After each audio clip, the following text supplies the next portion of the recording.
Okay, thank you. Hello, everyone. Thank you all for coming. Uh,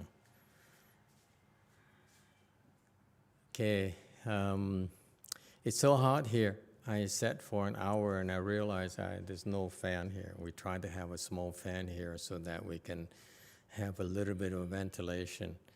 Part of the transit is part of the training, including myself, is to endure the heat.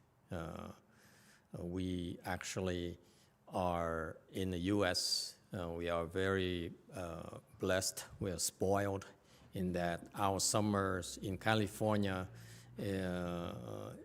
are not as hot and humid as Asia, for example. Asia summers are very humid, very hot.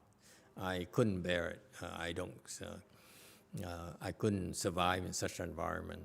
So when you meditate, you try to avoid the drafts. So you don't want to sit under a fan blow straight at you. Okay, it's not healthy for you. So what we try to do is a tip for you is that when it's too hot, all you want to do is a little bit of wind every now and then, because it's very psychological. If you only have some relief, then it's bearable, and then you can continue to sit. Okay, so don't be self-indulgent like most Westerners are. It's too hot, I'm gonna blow a fan, turn on the AC and blow in my face and stuff like that.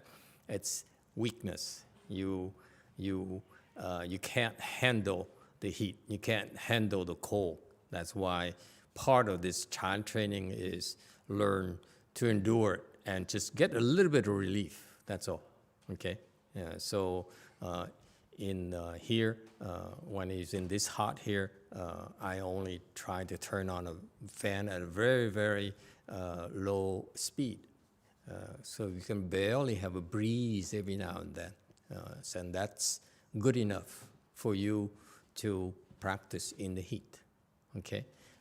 Just think about in the real world, in Asia, in India, when the Buddha was teaching his disciples in India, they didn't have any fan. So there's no regular small piece of draft that will cool you down regularly, periodically, because wind is going to blow whenever it feels like blowing. And it turns out that part of that practice is that some of you who endure the heat for a long time, okay, keep enduring it, and pretty soon, when you are at the point where you can't take it anymore, you find that for many of you, you experience that all of a sudden there's a draft coming from somewhere, okay? And that's usually a response from the Dharma protectors, because, thank you very much. Come on, yeah. The Dharma protectors who are hard at work protecting you when you meditate. When you meditate, you need someone to protect you. Okay, that's why they call Dharma protectors. That's why you want to sit with people like us, where we have Dharma protectors ourselves. If you're able to make it to the temple, there's no substitute for that. And if not, even when you're here on online like this, you also receive help as well. So it turns out if you bear it, you'll be surprised to find out that the Dharma protectors are touched, so they actually create a little bit of wind to cool you down and to encourage you. So that's what happened quite often when I was practicing. Okay. Now they don't do it anymore. They feel like I should endure more than you. So, but when I was practicing, it's quite often I would endure it because I was tough. I was younger and tough. I said I'm supposed to endure it, so I endured it, and after a while, the funny thing happened. The Dharma protectors would then create a wind to cool me down periodically. This is how I came up with this tradition of using a very, very gentle fan. In the US here, we use something made from Germany, Rowenta fans, where they have something called a silent mode. It's extremely light. It's virtually nothing at all. And so that itself is a simulation, imitation of what used to happen to me when I was practicing in the early days, okay? Since now that my Dharma protectors are busy doing something else more important, I need to refresh myself, to encourage myself to keep on doing this, okay? But it's good to see you again. Does anyone have any questions? Feel free to ask questions about anything that interests you, that bothers you, that you have questions about, or you have some doubts about. This is the time. Because let me assure you, this is what I didn't have when I was practicing. I used to have so many questions for years. For several years, I had questions every single time I sat.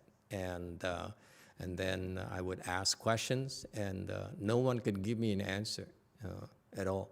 So this is, and I realized that had I had those questions answered, my progress would be a lot speedier than not. But that's the difference between you and me, in that I had to endure that in order to teach you, because I have this thirst. After all these years, I said, I wish I could ask my Chinese teacher, Master Xinhua, just one question. Because he told me after he left that I could refer to his disciples to ask questions. I did that, and none of them really could answer my problems, could resolve my problems at all. So I really was yearning for the chance to ask someone questions so that I could resolve these issues. Simple questions like, when I was practicing at first, for the first several years, was I doing the full lotus properly? Because each person told me different versions of the full lotus. And Master Xinhua's photos show different versions as well. So I had simple questions like that. So when something goes wrong, I say, oh, maybe I'm not sitting in full lotus properly, okay? So little things like that, they really gnaw at you in the back of your mind, okay? So feel free to ask questions, okay? You don't have to decide what's important, what's not important.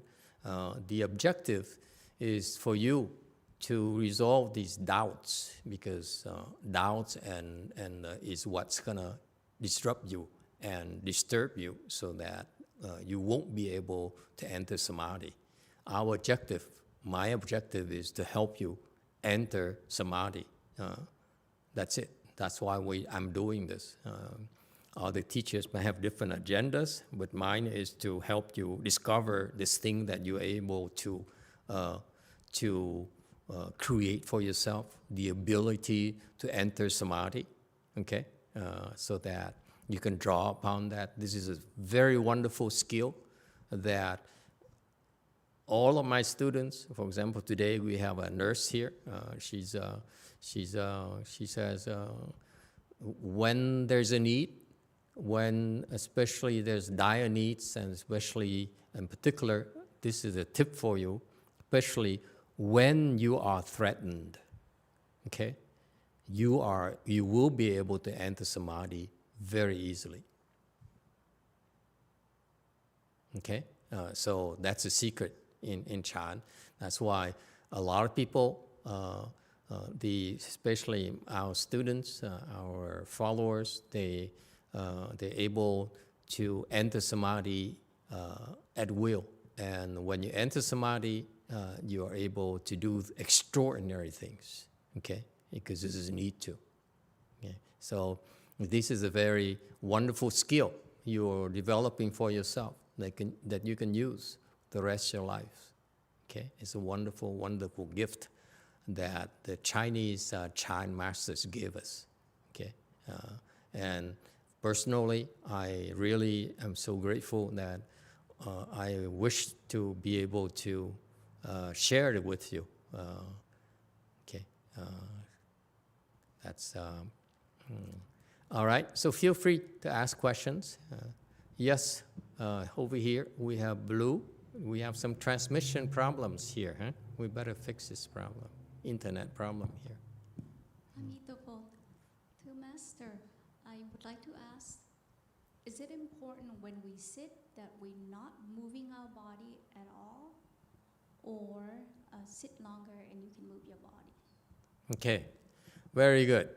Good question. I used to have this question too myself.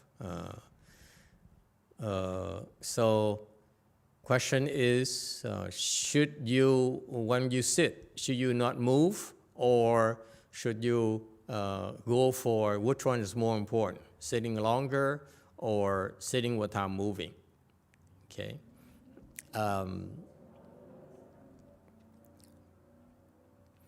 Personally, I go for longer sits, okay, because longer sits is very, very difficult, okay, because what happens during the way I teach Chan, train you Chan, is that the longer sits is something that you need to achieve only by learning not to quit. Set a goal and not to quit. So the lesson is very, very simple. You set a goal, and then you, no matter what happens, you don't quit until you reach the goal. Okay? So that's why, and if you do that, then you will achieve what the Chinese sages taught us. The longer you sit, you will naturally develop samadhi. Okay, so by itself, that's the secret right there.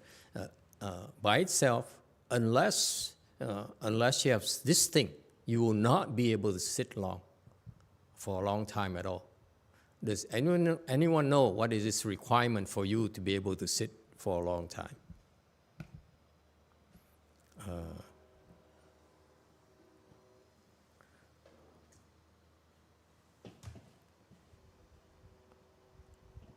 Anyone? What does it take to sit for a long time? Go ahead, Blue. Amitabha, to Master, could it be your mindset?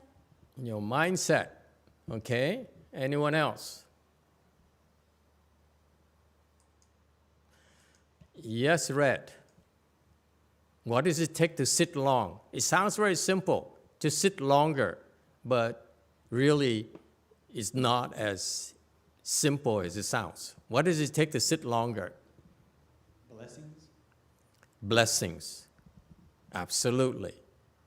If you have blessings, you'll be able to sit longer. And that's why the mere fact that if you are able to sit longer, conversely speaking, you also are generating a lot of blessings yourself, so that you can sit even longer. So it feeds on itself. Okay, so that's the first thing. You need to have blessings. Number two, you learn to develop the wisdom. What wisdom is that? To recognize what makes you quit. In all of you, there is this trigger here that makes you quit. Okay? You better recognize it, because if you don't, you will not be able to do anything important. Okay? When push comes to shove, you will quit. Okay? And so that's why this simple teaching, just sit longer, is very, very ingenious.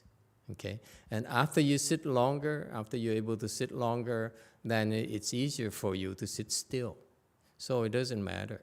Okay, don't be too worried about it. Naturally, when you sit by yourself, for example, you will fidget, you will move, that and stuff.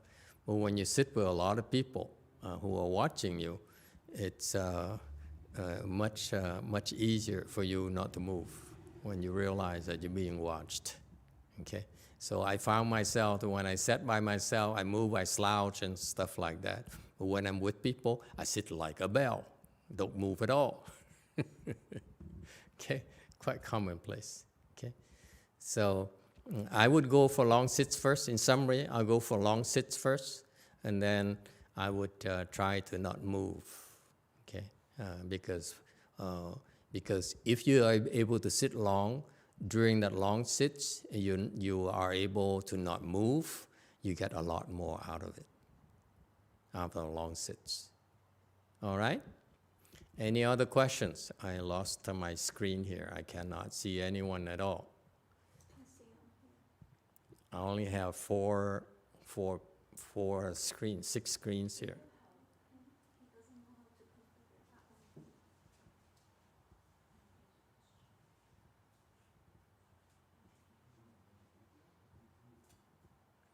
As a question on Plato Shi, and then next is Shannon.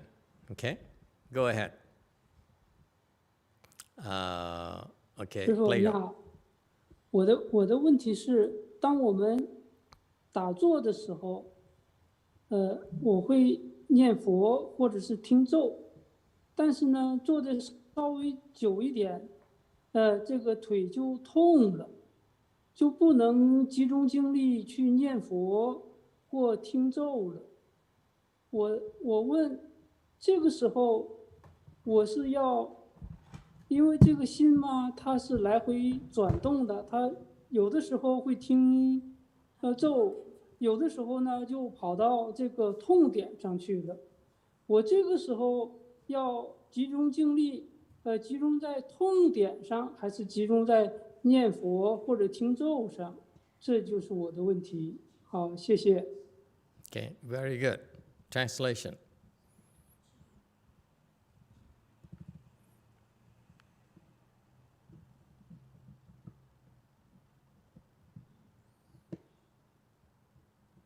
Uh-oh. Don't have any translations? Yeah, Zhihong. May I translate? Yeah, Yeah, please. sure. Thank you. Okay, so Plato's question is, he said that when he felt the pain, he will recite Buddha's name or recite mantra. And sometimes it's so painful, he will be distracted, and then he will be paying attention to the pain. So now he asks, should he focus on the pain, or should he focus on recite the Buddha's name or recite mantra? That's the question. Thank you. Okay. So what's the answer? It's a quite common problem you have as part of your training, is to, most of you will encounter these problems, that you do your practice, whatever it is, could be reciting Buddha's name, could be Hua Tou, could be reciting a mantra, could be reciting a poem or a sutra. It doesn't matter. As you sit longer, eventually you experience some pain and discomfort somewhere, okay? For most people, it's the legs, the knees, the hips, and the back, and so forth. And to the point where you cannot focus on your Dharma door anymore, your Hua Tou anymore, and you must then think of the pain. So what to do? Okay.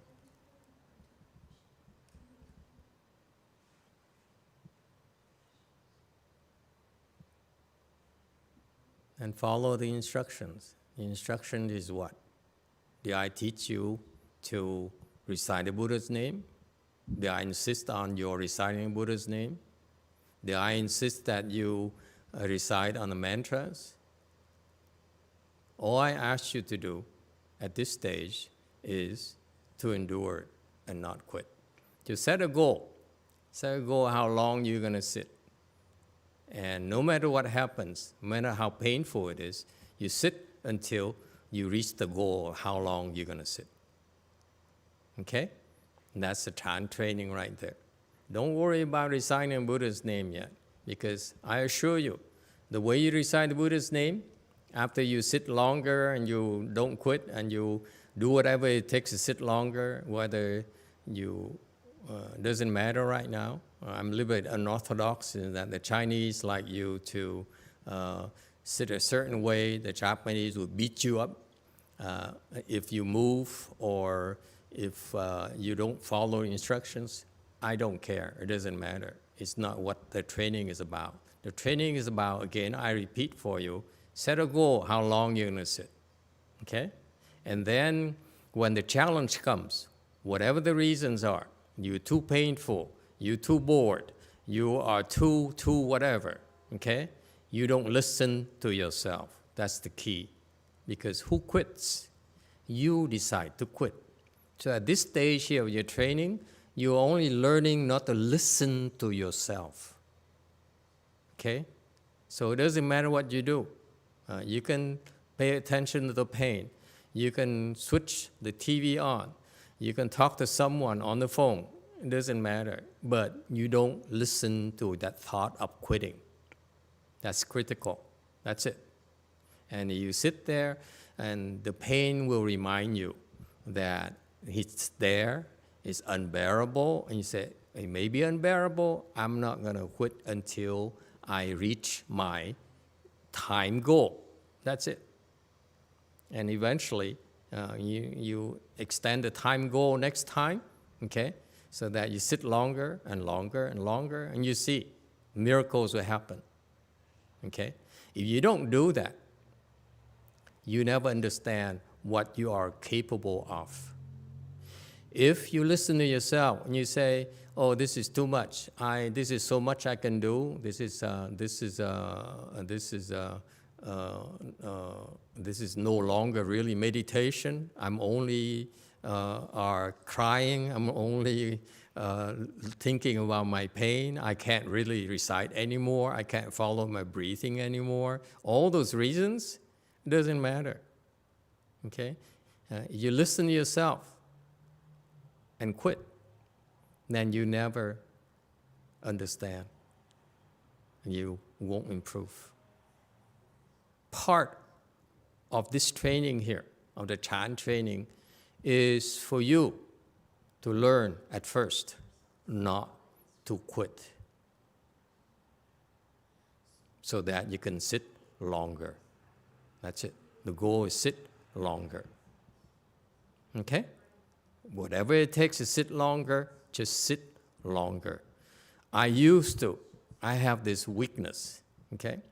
I couldn't take the pain like most of you. I hated the pain. I said, why would anyone intelligent, anyone smart would bear the pain? It's nonsense. But since the Chinese says you're supposed to take the pain and no one else could explain to me why, I said, if the Chinese could do it, so can I. Let me do it myself and then reject it. It says, no, this is nonsense. But until I do it, okay, until I can do it, I should not criticize them, because these are the teachings from the sages. So what I did is I did whatever it took to survive.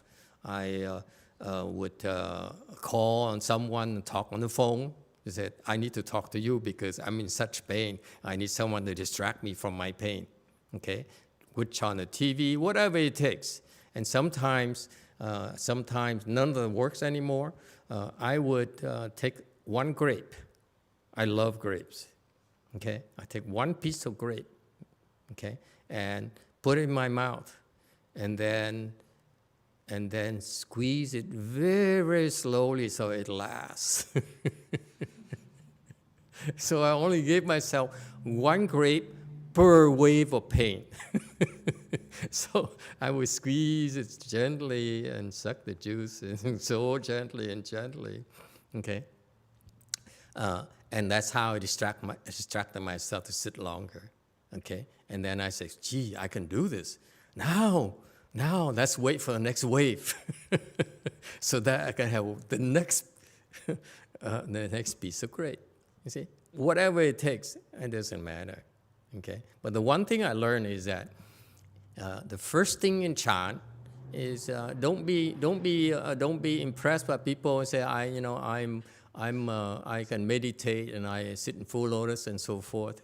It doesn't matter. The first thing you learn in Chan is not to listen to yourself. That's what I picked up from Chinese sages. All right? Just set a goal. Sit longer. It doesn't matter how you do it at this stage. Okay? Does it help? That's all. You don't need to understand. You do it, you see why. You don't do it, you never understand why. All right? What you're capable of. When you're able. That's the first step, by the way. When you learn not to listen to yourself, that's the first step towards eventually being able to control your ego. If you can't even do that, you'll never be able to control your ego. Never. All right? You're curious. You said, if this self here, this ego here, is really nonsense, is this non-existent, this is empty, okay? You can talk all you want, but the first step is not to listen to it, because it quits when it feels like, period. Okay? That's why you should be so grateful that the Asian patriarchs taught us that. Whereas when you go to the Western meditation teachers, they all tell you exactly the opposite. Don't push yourself. If you don't, it's too painful, it's okay, quit, unbuckle, and so forth. Okay? But that's not what Chan is about. All right? I hope it helps. You can do it. It's just no one ever told you it's a good thing to do it, that's all. Okay? It's by design. It's so painful that you can only think of the pain. And the sharper the pain, the stronger your concentration. That's why. That's all. Okay? All right. Shannon, go ahead. Hello, Master. Thank you. Hello. I have a technical question. The hand position, should the hand Yeah. under where the heels are, or can they be forward of it, of the legs? It doesn't matter. I had the same question as well. I said, is it, the idea is to be comfortable. You put your hands in this mudra position, called Vairocana position, okay?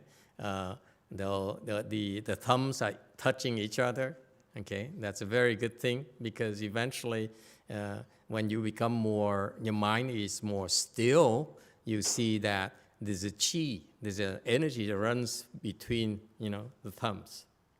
So that's why it should be put together. But you'll find out that, especially you're from Asia and you follow the Chinese Taoists, you discover that's what they stress. You need to close the circuit so that the qi flows stronger. Okay, yes, but it's just it's a starter. So you do that, and you put it anywhere you're comfortable. Okay, where there's no tension in your arm, you can relax, and that you can you naturally find somewhere where you can put the hands on that down, that you feel more comfortable. I'm not the same as you, okay? Because we wear sashes, okay? This is called a sash, and these sashes are made in Taiwan, okay? And if we put our hands on there for too long, then the sweat will ruin it a lot faster. And I'm cheap, so I used to meditate and take off my sash so that I would, my clothes would last a lot longer. Some last like 2 decades without any problems. 'Cause I don't wear them at all. But we don't have the luxury when we are in public. So the point here is that you put it anywhere you feel like, okay? And as long as you're comfortable, and don't worry. That is one of the things that you should do, and just relax. That's all. Doesn't matter where at all. It doesn't matter whether it's forward or on top of the legs or behind the legs, closer to your body and so forth. It doesn't matter at all. All right? Thank you. You're welcome. Any other questions? Yes, go ahead, Chu.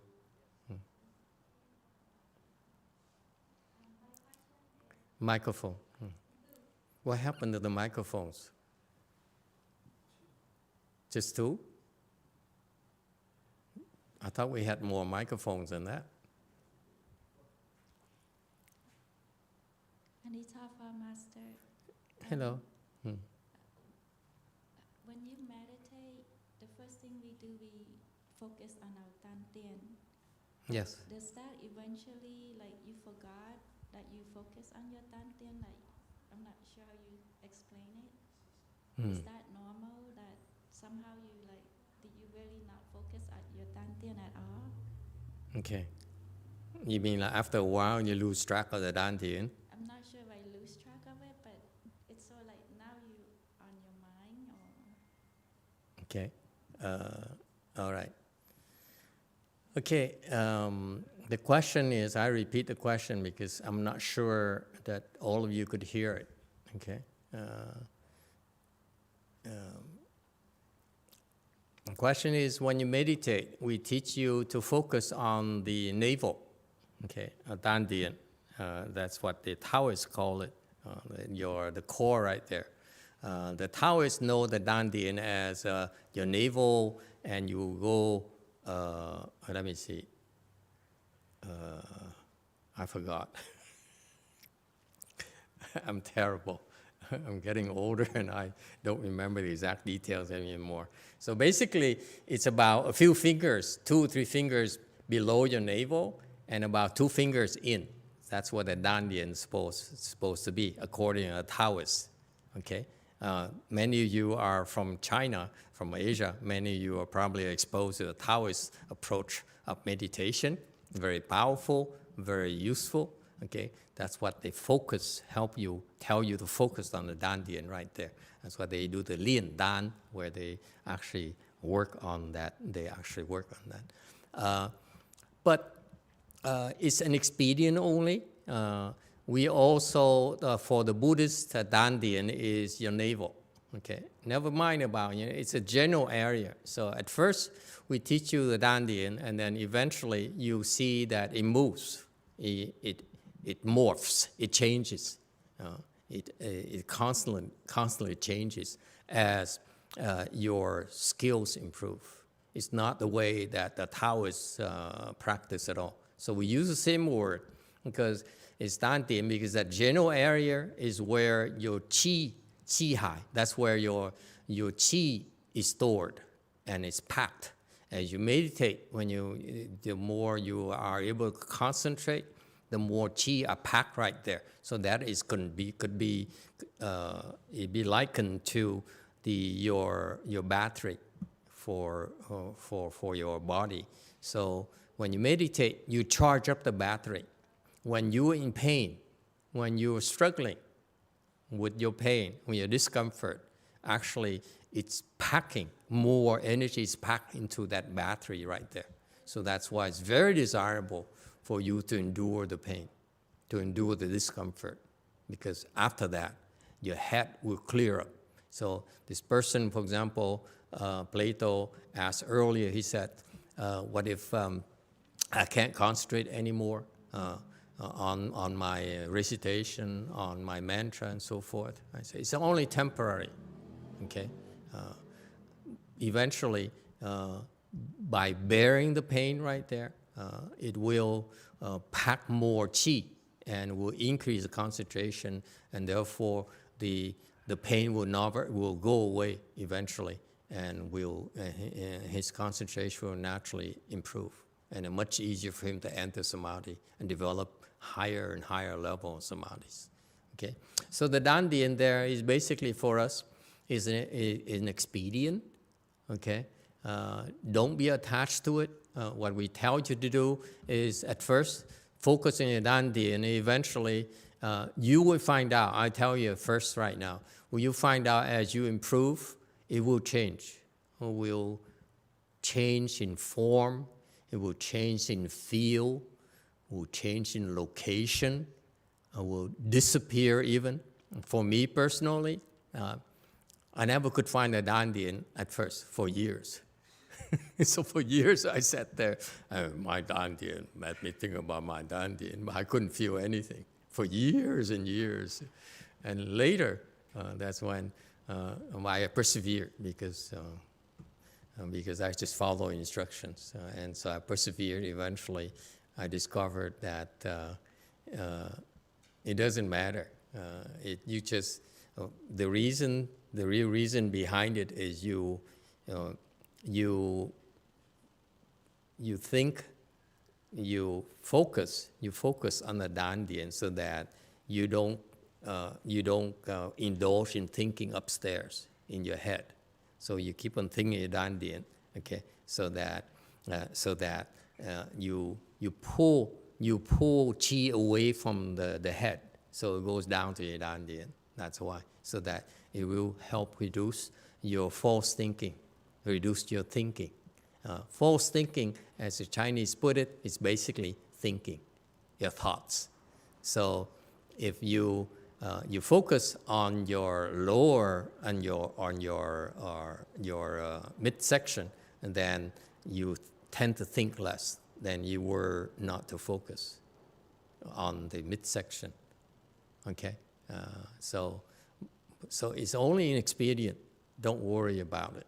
Okay, and eventually you will understand eventually what the dandian really means. Okay, at the advanced level, you then begin to see why it's called dandian and why it's not the way that people in the world, worldly people, especially the Taoists, insist on those things. What the Taoists know is actually part of the picture, the beginning of the picture. It's a lot more in the dandian than their wisdom teaches them. Okay, so it's an expedient. Okay, just focus on that, and you see. Anyone else? Jumong Temple, go ahead. 네, 저 수행하는 거는 관계없는 질문인데요. 저희 부모님이 강아지를 한 마리 키우는데 강아지가 태어날 때부터 다리가 안 좋아서 수술을 했는데 수술로도 경과가 안 좋아서 지금 완전히 다리나 고관절, 허리 쪽이 완전히 이렇게 어린 나이인데도 완전히 망가진 상태라 강아지가 이제 신음소리나 비명을 가끔 지르기도 하는데 그 강아지를 위해서 뭐 연불이라든지 할 수 있는 방법이 있을지 강아지가 그 어린 나이인데도 죽을 때까지 이제 계속 아픔을 견디면서 살아야 되는 걸 보는 게 너무 옆에서 보는 게 고통스러워서 해줄 수 있는 게 있는지 궁금합니다. Hi, Master. This is not related to the meditation, but I have a question. The question is about our dog. The dog has a problem with his legs, so we did the surgery, but eventually his back is not working properly, so he can't really move. And what happened is every time he moves or any situation, he starts to scream and he's in pain. So how can I help our dog? He's really young too, and I can't believe to see him for the rest of his life. He's in pain, and just looking at him, it caused me a lot of suffering as well. Is there any way we could help him, such as maybe reciting for him?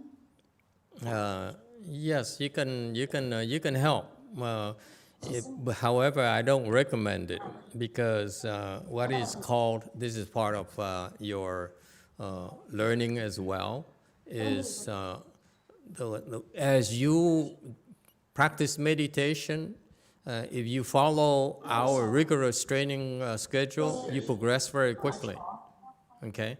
And when it happens, you have to follow this one rule: do not meddle. Do not help others, because you will not be able to handle the consequences of helping others. Meaning, for example, as you have more concentration, you can help relieve more pain from your dog, okay? But when you do that, you basically are taking on the pain of your dog into your own body, and you may not be able to handle it. So it's not a good way to help the dog, okay? The better way is, so the first thing, I'm glad you asked a question. It pertains to meditation too, okay? Meditation is developing the strength here, strength of mind, okay? And the strength of mind here, you can use it towards helping others, okay? And part of the natural process of practicing Chan is you'll be able to have the strength to help others, okay? And be careful, do not abuse it, because there's some consequences. You don't have enough wisdom to be able to help others yet. Case in point, my teacher, my Chinese teacher, Master Shen Hua, he forbid us to help others. Because in our practice, we practice these mantras, these hands and eyes, Dharma, in our lineage that enables us to heal. This is from the Guanyin Great Compassion Dharma, where we practice both the Great Compassion mantra and the 42 hands and eyes. That's only in our lineage, okay? And so this is a very powerful healing process that can be very easily abused, okay? Because so we are forbidden from healing others with these processes, okay? Because once you start healing that, people will give you more money, and then all you think about all day is to help others, heal more people so they get more money. You can build bigger temple. So that doesn't help in the big picture. You make yourself greedy, that's all, okay? When you help others, in order to ultimately help yourself, you are not really helping others at all. You're really helping yourself, okay? And that's the first weakness. That's the first problem. Second problem is that because of your greed, you're motivated by greed. You help others because of greed. And you will not most likely be able to handle the consequences because you're meddling. The dog is supposed to sick from his karmic debts, okay? And you are disturbing the natural settlement of the karmic debts. The dog is supposed to suffer so that he pays off his debts, okay? When you meditate, you're in pain, your leg's in pain, is because you are settling your karmic debts, okay? The pain is from your karmic debts, okay? So when you sit there and you do the pain, you're paying off those debts. Same thing, your dog, when he experiences pain, he's actually paying off his karmic debts too, because it follows you until it's paid, okay? So I don't recommend that you help the dog directly. There are other ways to help the dog, okay? Where you could try without getting in trouble. And so talk to the abbot there, talk to the people there. They can recommend you a few things you could try to see.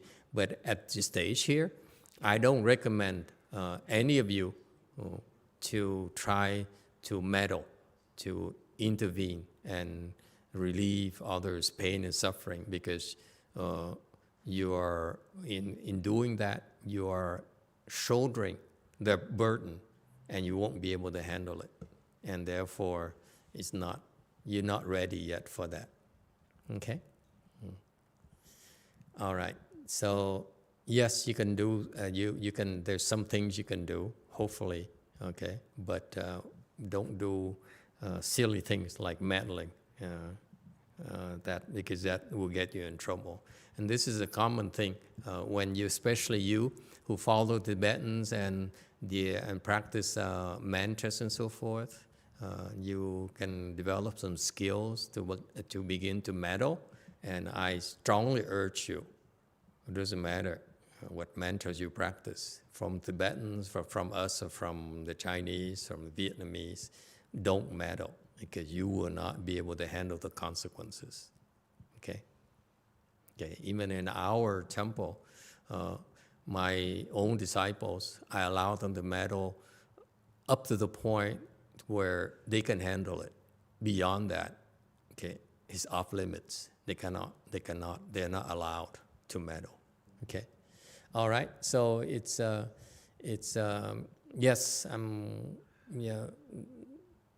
the dog can receive help, but by all means, do not meddle. Don't do it yourself. It's not wise. Okay? You can't handle it. All right. Anything else? Anyone else?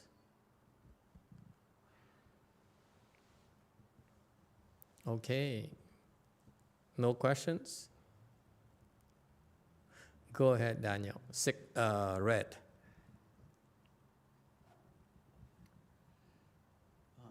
So, I don't know if it was because today I didn't sleep last night too much, but I was falling asleep during meditation right now, and I started finding a way to not fall asleep, and I think it's because, I guess you could say, like trauma from being a Zen center or whatever. They tell you not to look around. One time I got in trouble because I let my eyes roam a little bit. So I tried right now to let my eyes just go wherever and just continue on my meditation. Uh-huh. And it helped. I felt like I was able to concentrate, and I was able to stay awake. Mm-hmm. So I was just wondering if it's okay to let your eyes just go wherever, especially if you don't have samadhi, my eyes go all over the place. So is that okay? Yes, it's okay. At this stage here, don't worry so much about the other instructions. Just sit longer. Do whatever it takes to sit longer. That's all. Let your eyes roam. But as long you continue to sit, it's okay. Okay. All right. I wouldn't worry about it. Okay. Just sit. Continue to sit. Don't quit. That's the mantra. Real mantras. Do not quit. Okay. Set a goal. Do not quit until you reach it. Okay. That's all. It's very, very simple. Anything else?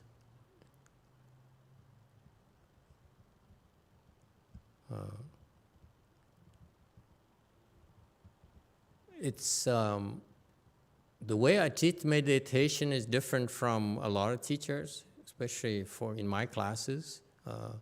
The Chan meditation to me is a struggle. As long as you struggle in your practice, then you're learning Chan meditation, you're practicing Chan meditation. If you meditate and you really have no problems at all, then you will not make progress yourself.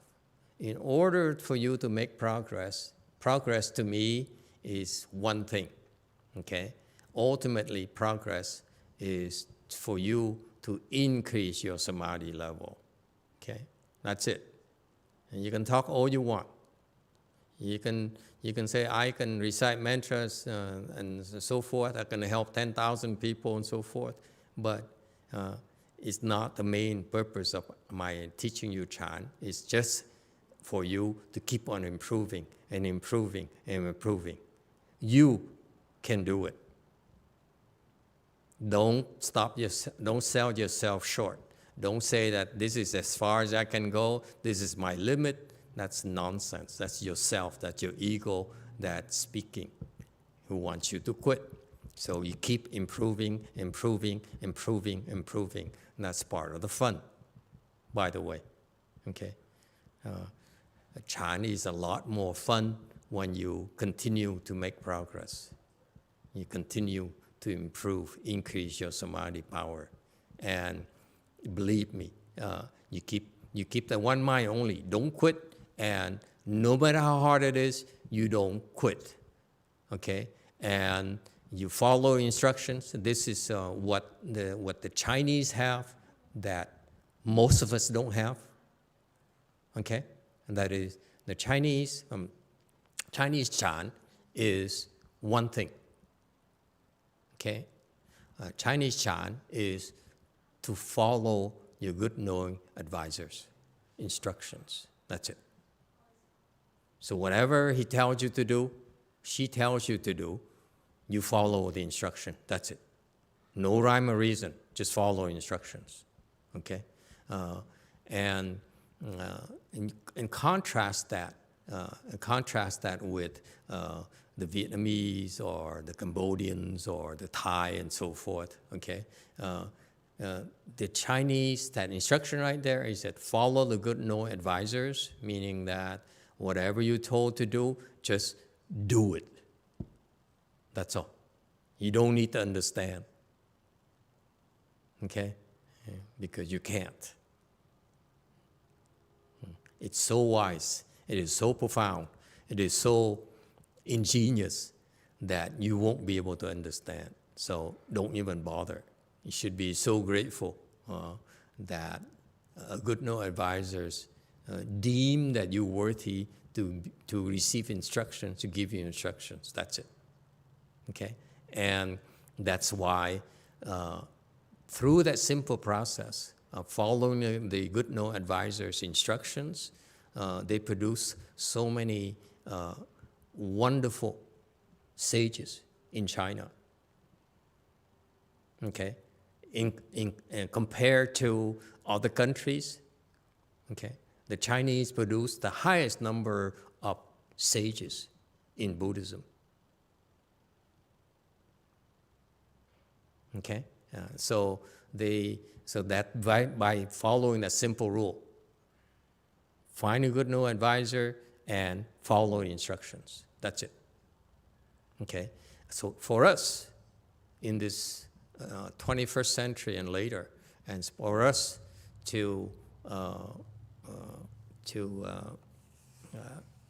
understand and get better at Chan meditation, we have to do the same thing. Okay, we simply follow the good knowing advisor's instructions. That's it.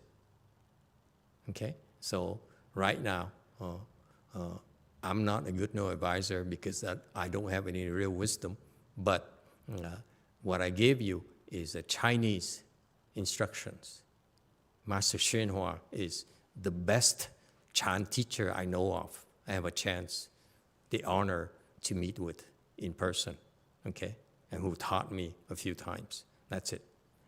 After that, all the other Chan teachers, the other meditation teachers, I found them to be falling very short, far short of his standards, of his attainment, of his wisdom, of his depth, okay? So I'm sharing that with you, that just sit longer and don't quit. That's all. And when you sit longer, today's theme is to sit longer. When you sit longer, okay, the one thing that's going to happen to all of you is that you're supposed to have more problems. It's not supposed to be easy. It's not supposed to be sitting there and you feel so peaceful and so blissful. No, You're supposed to struggle. The more you struggle, the more you make progress. Because when you struggle like that, especially when it hurts so much, your ego says, stop it. This is too much. I can't take it anymore. You know, that is called quitting. That is called a false thought. Okay? Your ego, yourself, is full of it. Okay? So you will, when you sit longer, you will experience a lot of difficulties, a lot of challenges, and you endure it more and more and more, to the point I assure you that I too struggle, okay? But unlike you, it doesn't bother me anymore. That's the difference. We all struggle, okay? That's necessary for us to make progress. In order to make progress, let me assure you, you have to struggle. Okay? Yeah. And in that struggling process, and you're not quitting, you will eventually rise above it, and you won't be bothered by the pain, by the discomfort anymore. Okay? You are in control. Okay? You cannot control. Let's face it. When you live, you cannot control what others think of you. Whether they think good of you, well of you, and they think badly of you, you have no control over it.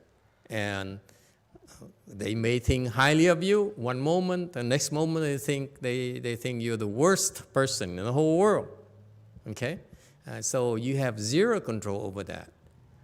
All you have is control over how you react to it. Okay? So that is real control right there. No matter what happens, whether there's good weather, bad weather, praises or criticism, okay, liking or disliking you, all you can do is control yourself, not to take it negatively. Okay? And that requires wisdom. It requires first the ability to take the negative energy directed at you. Okay? Especially when people criticize you. Okay? And I have a kitchen manager at Wei Mountain Temple. She works her butt off. Okay? She takes it so seriously. Every day has to be good food, good enough for people to get the nourishment and not get bored. And it's endless. She sacrifices. She lives in the kitchen, sleeps in the pantry, and so forth. Okay? I don't know how true that is. I only saw the army cot that she put in the pantry during a chanqi. Okay? So this lady here is totally dedicated to her job, okay, and she's so selfless in that way, okay. It's so remarkable, okay. At the same time, it's an act of being selfless. Okay, you sacrifice yourself to serve. But at the same time, as soon as I criticize her, she can't take it. She said, "I work so hard, and you're still not happy. What does it take to make you happy?" Nothing will make me happy. She better know it by now. Doesn't matter. You give me an inch, I want a yard. You give me a yard, I want a mile. You give me a mile, I want Mount Sumeru. Okay? we are, so that's part of the training. You try your best, and you this Chan meditation will eventually help you be in control of yourself. Okay, that's the only thing that matters. Okay, and that's a very hard thing to do. Okay, and it's doable. Only the Buddhists know how to do it. Okay, and only the Mahayana, especially Chan, they have the secrets, the secret recipes, the secret and the track record to train a lot of people to do it very quickly, to be able to overcome the ego. And when you, that's why, part of the building block of crushing the ego, okay, diminishing it gradually is not to listen to yourself. Don't quit. This ego loves for you to quit. It has all the reason in the world. It has all the magic in the world to make you quit. I fell prey to it. I fell for it for 10 years until I figured out. All right? Yeah. So,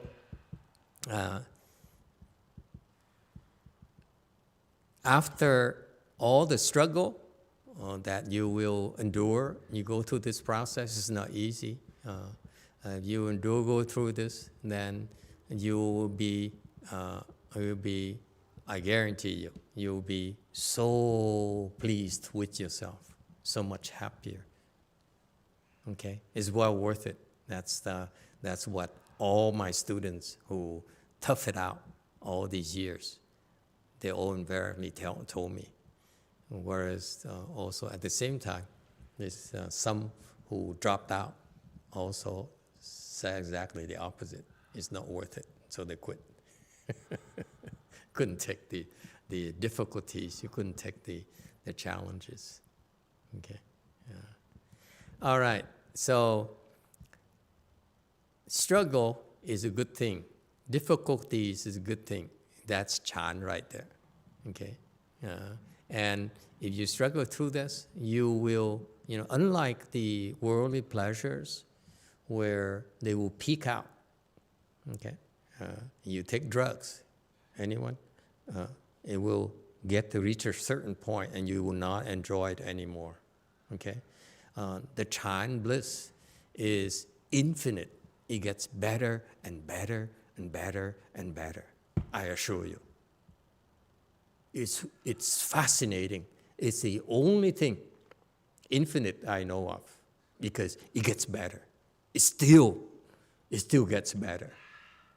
It's phenomenal. Okay, it's so fascinating. Okay, all right. Yes, is there a question? Go ahead.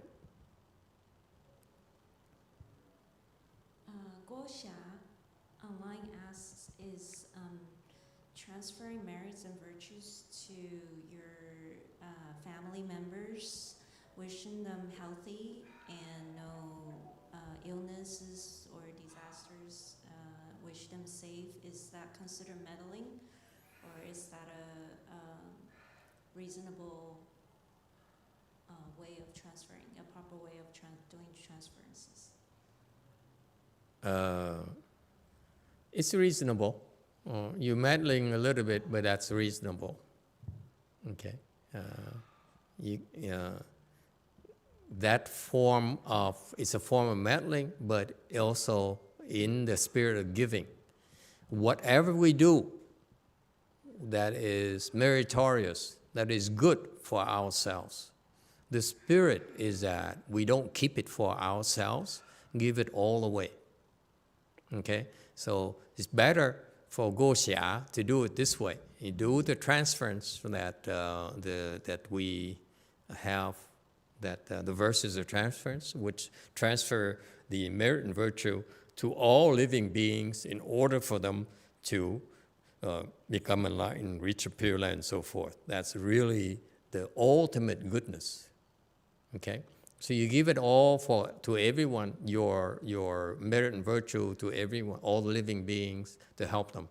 And then after that, then you say, with these blessings I'm getting from giving them away, can I give them to my family too, to help them as well? Because if I can't help my family, who am I to help others? Okay? So it's okay in that spirit of giving. All right? That's actually, it's wise to do that. Anyone else? Go ahead. So Apple has a question. It says, recently when I sit at home, the first half hour I can feel comfortable, happy, and a little bit dozed off. Should I stop what I'm doing to close my eyes to meditation, or should I keep doing something? I used to do something to keep my sitting longer. Yeah, because she's comfortable, I would try electric shocks. When you're too comfortable, try shocking yourself. You're like, you hit the button right there, so that. Yeah.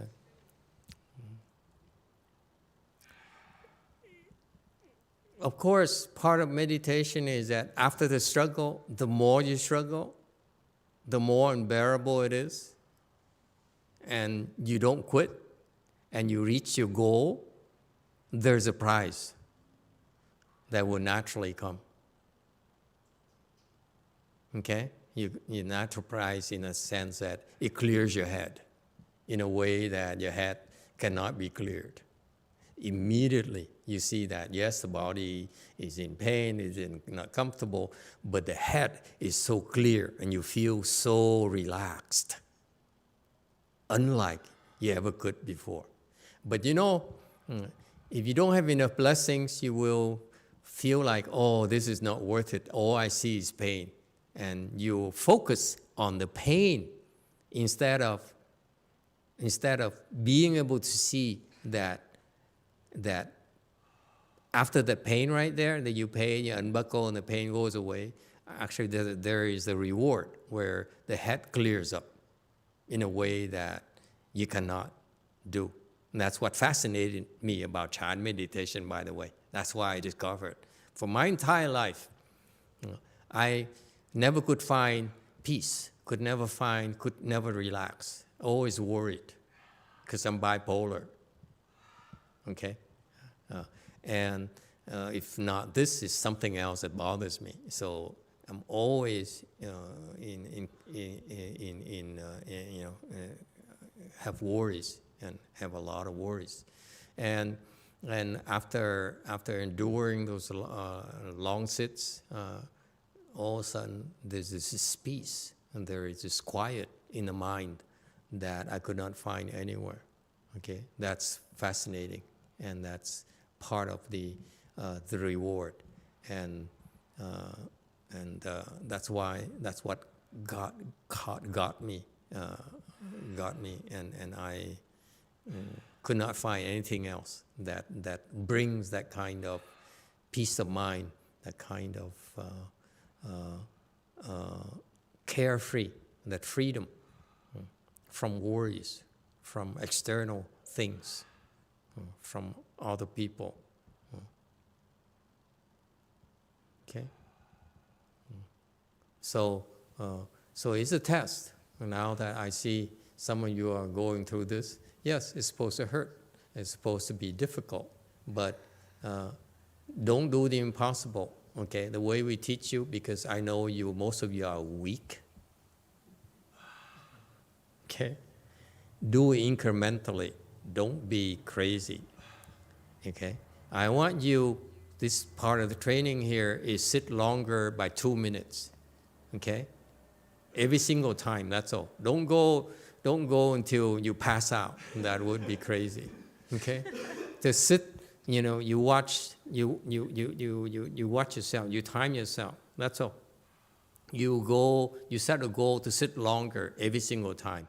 Okay, maybe 2 minutes longer, 3 minutes longer. For me, I started with 2 minutes, and then And then it was, after a while, I said, 2 minutes? My mind now said, I can do it 2 more minutes. What's the big deal? So then I said, no more 2 minutes. I went for 5 minutes. And then after I got used to 5 minutes, I said, okay, I'm going to go 10 minutes. You keep on reaching for the impossible dream, if you will.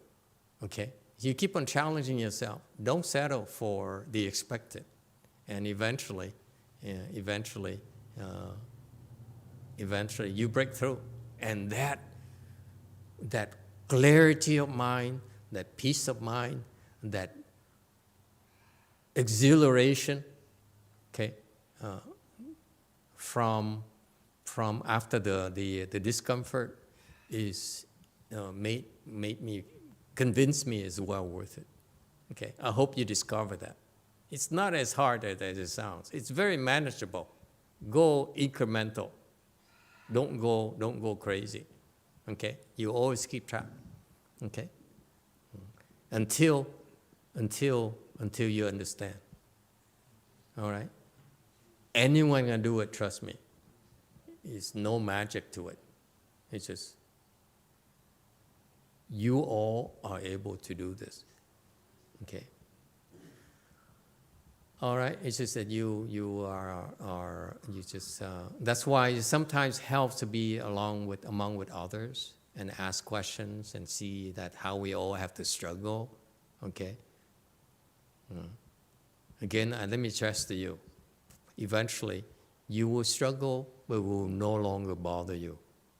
Okay. It will be a while. Yes. Go ahead. Yellow. So we have Rushu, Yes. and then next Yongjin. Okay. Go ahead.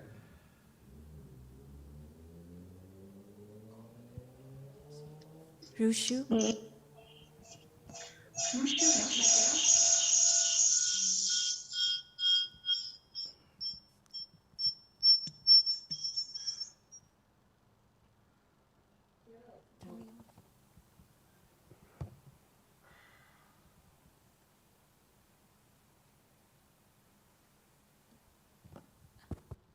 Rushu, you're muted now.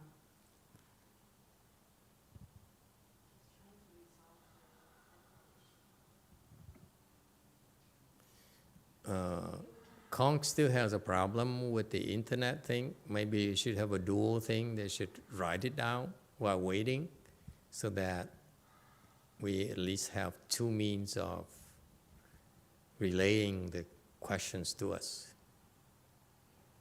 Okay? Yeah. That would. Next. And come back to it. 영진 질문해 오케이. 주세요. 네. Yojin. Yes. Hello, Master. Hello.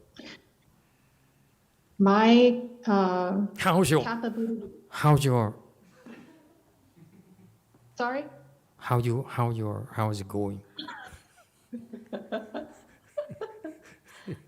She's the one who's right? It's so cool. It's a neat trick. You should try it. That was really simple way. But now I am having a lot of trouble. Yeah. So what's your question? Yeah, my capability of meditation differs a lot by day. One day I can do it. No. That's terrible. One day I can do it for 15 minutes, but the other day I cannot do it for 5 minutes. So, but most of the days are unendurable. So when I cannot really extend it to 20 to 30 minutes, I try to cross my legs for at least 5 minutes and then do it again to 5 minutes and then do it again 5 minutes, 5 minutes, 5 minutes. And that sometimes takes a whole day. Yeah. But You don't have to work. Does it? Yeah, but does that, like summing up all of those particles and make it to 20 to 30 minutes, would that still, No, sorry. no? You wasted days on nothing. Oh, What were the That's sad. instructions? What are the instructions? sit Is it- longer. Sit longer. And what else? Do not unfold your legs. Okay? Don't quit. Okay? What did you do? Quit. You quit. So try it again. You failed. That's all.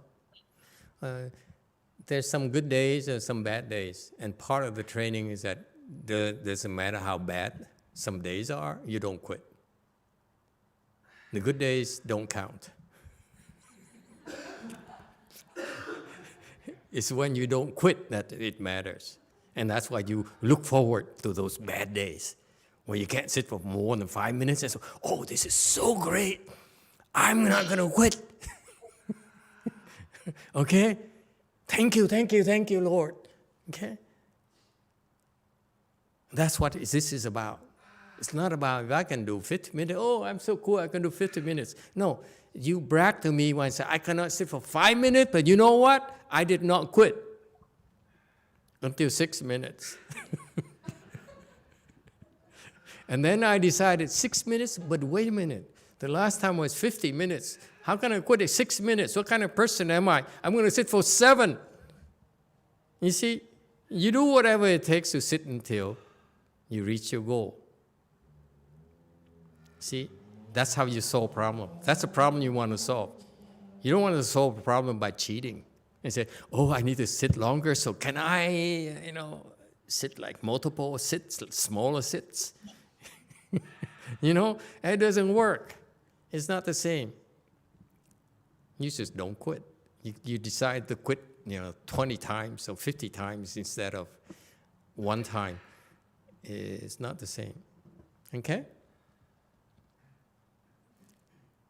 You see, you're too smart.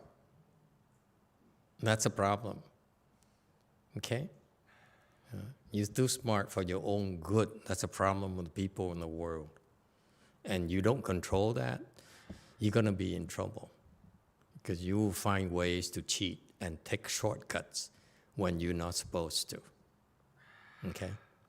And that's not good for you or for the people around you. The rules in the world where we're not supposed to take shortcuts. Okay? So this is very important. If you keep on taking shortcuts like that and justify yourself, you are undependable. Think about it. Who can trust you now? Not even yourself, because you make excuses. Okay, and that's what you're learning. The learning process is that don't quit. You challenge yourself to find a way not to quit. That is a proper thing to do, not to cut corners. You cannot cut corners. Too early for you to cut corners. The only corners you can cut, old people out there, let me tell you one tip today, okay? The only corners you can cut, okay, is eventually when you reach much higher level, that's when we give you shortcuts. Below, it's not healthy for you. Okay, the corners you can cut when you reach much higher level is called sudden teaching. That's when the good no advisor will give you shortcuts because you're ready, you deserve it. But you need to earn that. You need to earn your way. Okay, it's hard work. Okay, and that's where the rewards are. In itself, you work hard, you try hard, and you struggle, and you don't quit. That is very meritorious. That is very virtuous. Okay? Smart people, a dime a dozen. Many, many smart people you can buy. But it's that virtue not of being able to hang in there and not quit no matter what is what makes you a better person than the rest. Okay? It's just like when you work when you want to make a sword. Okay, the Japanese, the samurai swords is probably the best sword technology making in the whole world. Okay, they make the best swords. Okay, and the reason that they make the best swords, the samurai swords, is because they know how to work the steel. And Chan meditation is turning your mind and your body into that best steel possible, so that you can put it to any purpose that you deem worthy of you. And it takes secrets, okay? There's a way to work, and that's what you're undergoing at this Chan classes here, is that we are helping you shed all your impurities so that you become eventually, you know what, much better than the steel in the samurai sword. Your body eventually, your mind will become like Vajra, the hardest substance in the whole world, in the whole universe. Okay? That's what you're capable of. All of you, bar none, by the way. Okay? Don't believe anyone else who tells you, no, you're too old, no, you're too white, no, you're too yellow, no, you're too short, no, you're too fat, no, you're too ugly. It doesn't matter. No, you're too rich, no, you're too poor. Doesn't matter. Okay? It's fantastic what you're capable of, and you need to turn that body into Vajra. Okay? All of us can become Vajra. That's the Buddha's wisdom.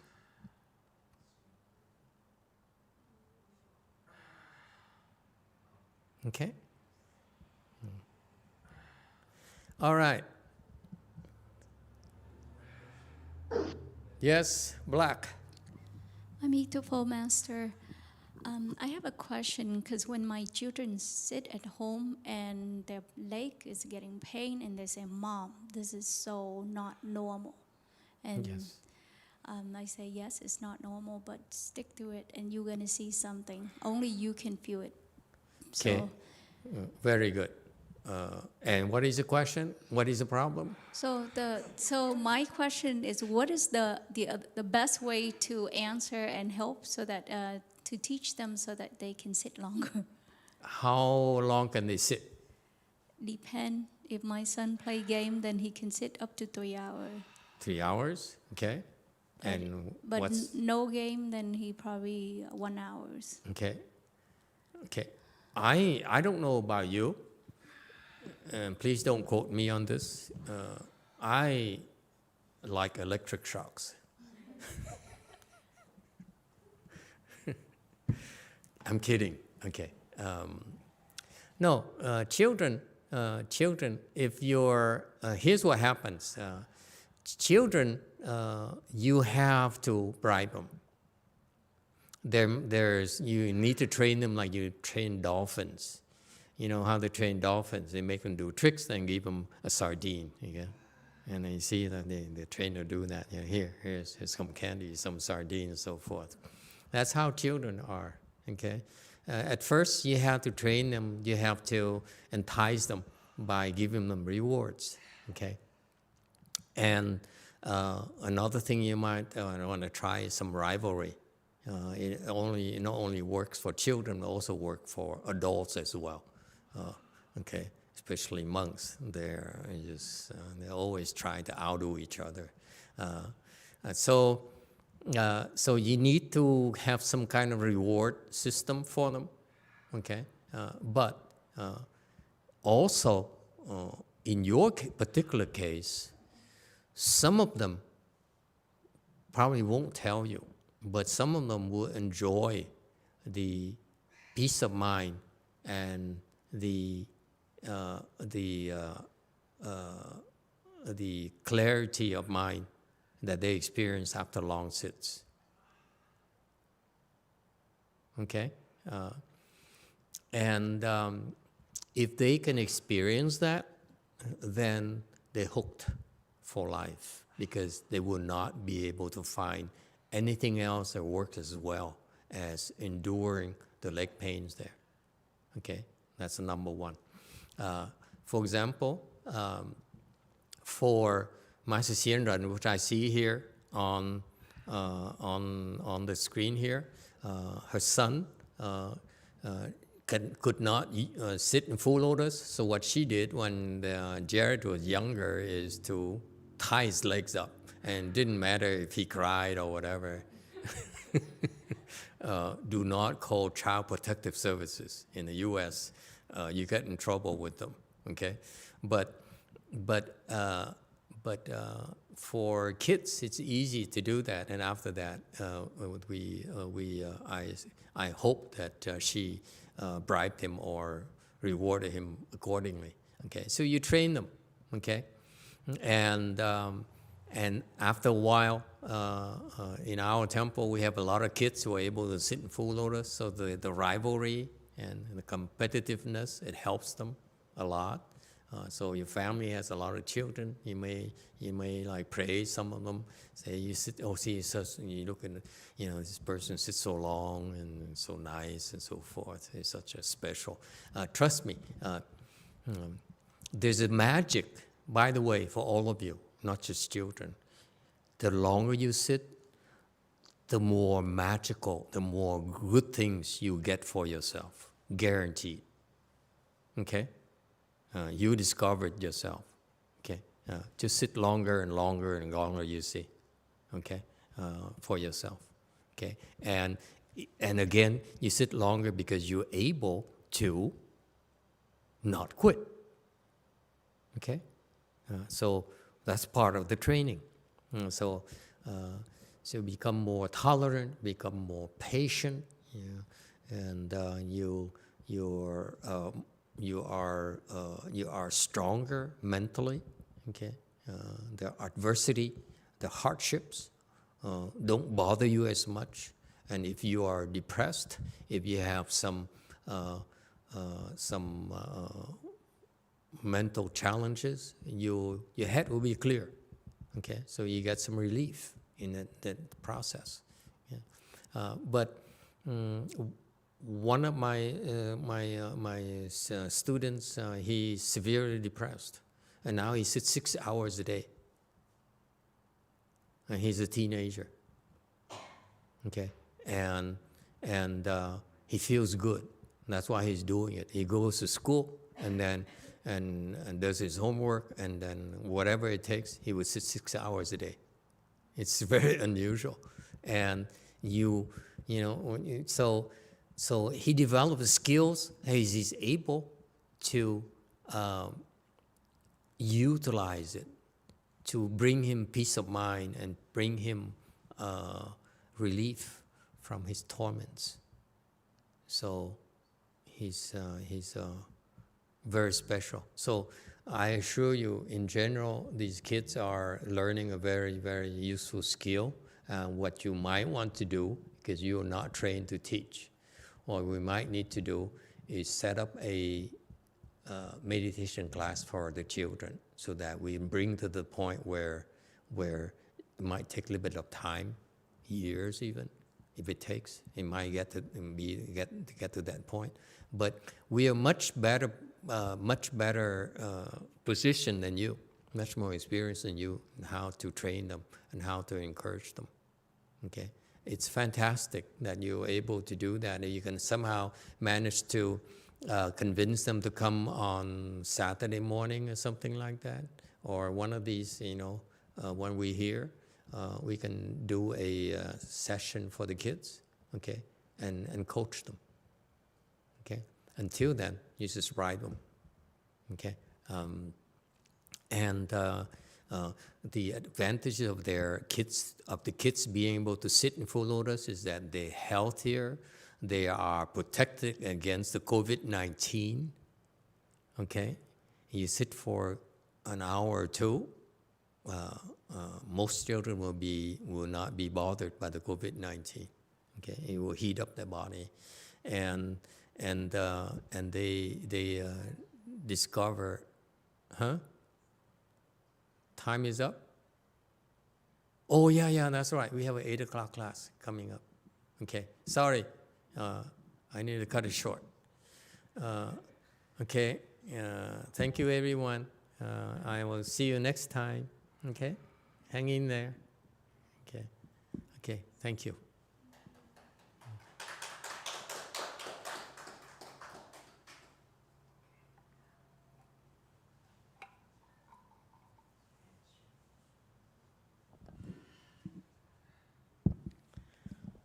Okay.